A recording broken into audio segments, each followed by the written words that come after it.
Di dunia modern, ketenangan sering disalahpahami. Banyak orang mengira, kalau kamu diam, kamu lemah. Kalau kamu tidak membalas, kamu kalah. Kalau kamu tidak marah, berarti kamu takut. Padahal, para pemikir Stoik sudah mengingatkan ribuan tahun lalu.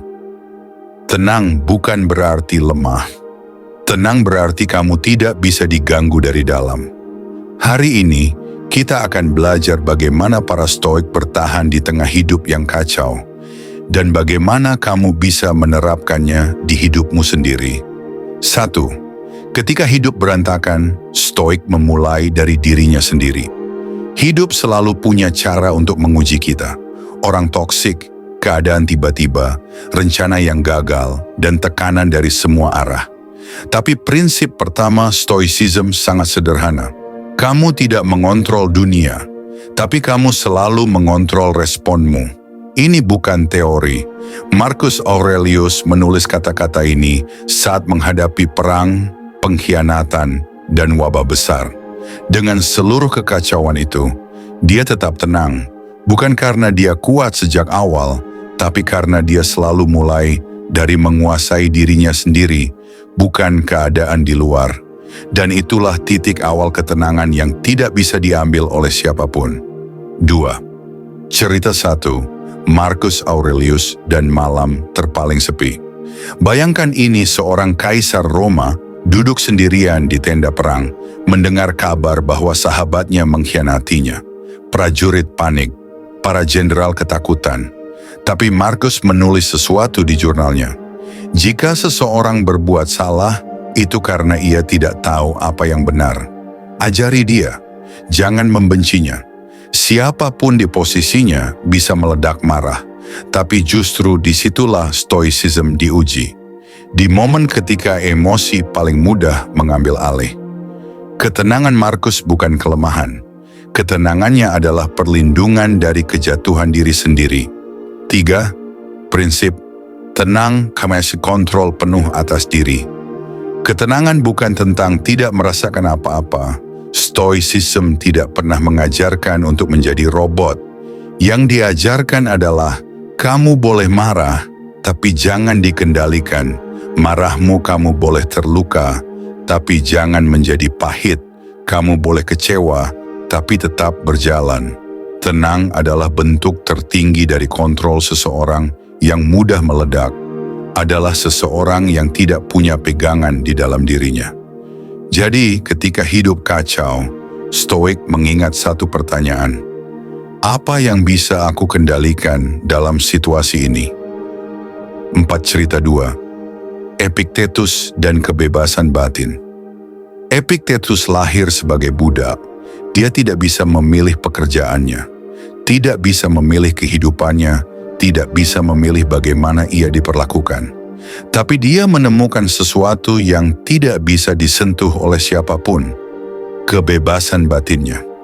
Dia berkata, kamu bisa mengikat tubuhku, tapi tidak pikiranku. Dan dari situlah prinsip Stoik mengalir. Kendalikan apa yang bisa dikendalikan, lepaskan apa yang tidak bisa, dan diam dalam hal-hal yang tidak penting. Ketenangan Epictetus bukan tanda kelemahan.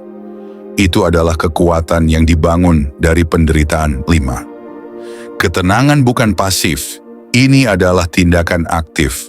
8:20-10:10. Ada orang yang berpikir tenang berarti diam dan tidak melakukan apa-apa. Tapi Stoicism mengajarkan sebaliknya. Tenang adalah tindakan. Tenang berarti tidak bereaksi impulsif, tidak membuat keputusan saat emosional, tidak membalas perkataan buruk dengan kebodohan, tidak panik, meski keadaan buruk tidak menyerahkan kekuasaanmu ke orang lain.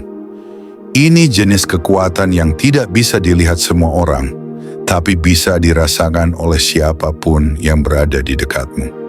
6. 3 latihan Stoik untuk hidup tanpa drama. Sekarang kita masuk bagian praktis, hal yang benar-benar bisa kamu lakukan. Latihan 1. Jeda 2 detik setiap kali kamu ingin marah, ingin membalas chat, ingin menyerang balik. tahan 2 detik saja. Epictetus bilang, antara stimulus dan respon ada ruang, di sanalah kebebasanmu. Jeda kecil itu bisa menyelamatkan hubungan, keputusan, dan hidupmu. Latihan 2. Pisahkan fakta dari cerita. Banyak drama hidup muncul karena kita menambah cerita di kepala sendiri. Contoh, teman tidak balas chat.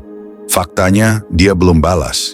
Ceritanya, dia berubah, dia kesel, gue salah apa?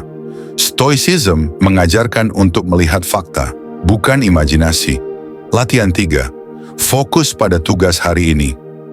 Bukan masa lalu, bukan masa depan, bukan apa yang orang pikirkan tentangmu.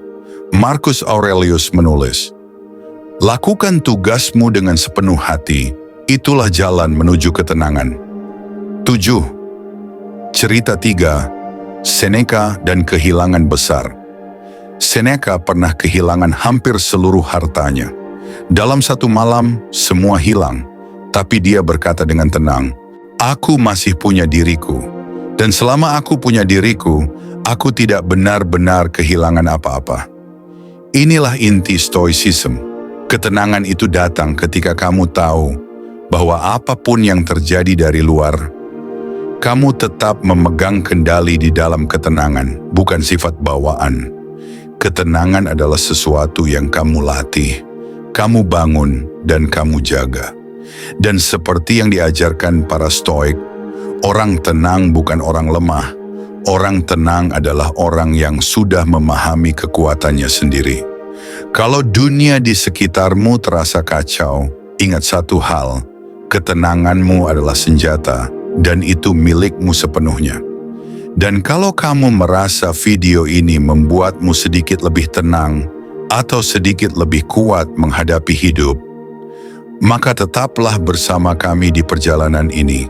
Klik subscribe agar kamu tidak kehilangan pembahasan Stoicism berikutnya. Pembahasan yang mungkin kamu butuhkan di saat hidup mulai terasa berat lagi. Sampai jumpa di video selanjutnya. Tetap tenang, tetap kuat, tetap menjadi dirimu.